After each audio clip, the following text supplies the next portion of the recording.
மாதவிடாய் ஏற்பட்டிருக்கும் போது அவளுடன் உறவு கொண்ட கணவருக்கு ஒரு தீனார் அல்லது அரை தீனார் தர்மம் செய்ய வேண்டும் என்று நபி ஸல்லல்லாஹு அலைஹி வஸல்லம் கட்டளையிட்டார்கள். நசையில் குப்ராவில் உள்ள ஹதீஸ்ன்னு போட்டாங்க. இந்த ஹதீஸு சரியானதா? சில ஹதீஸ் நூலில் சஹி என்றும் சில ஹதீஸ் நூலில் லைஃப் என்றும் வந்துள்ளது. அதாவது இந்த உம்மு மரியம் என்ன கேட்குறாங்கன்னு கேட்டால், மாதவிடாய் ஏற்பட்டிருக்கும் போது கணவர் உடலுறவு கொண்டால் ஒரு தீனார், ஒரு தங்க காசு தர்மம் செய்யணும், இல்லாட்டி பாதி தீனார் தர்மம் செய்யணும் என்று நபி சொன்னதாக ஒரு ஹதீஸ் இருக்கிறது, நசையில் இருக்கிறது.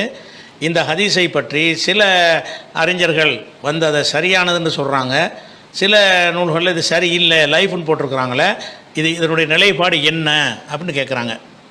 இந்த ஹதீஸை பொறுத்த வரைக்கும் நீங்கள் நசையில் மாத்திரம் இல்லாமல் அகமதில் இருக்கிறது, திருமதியில் இருக்கிறது,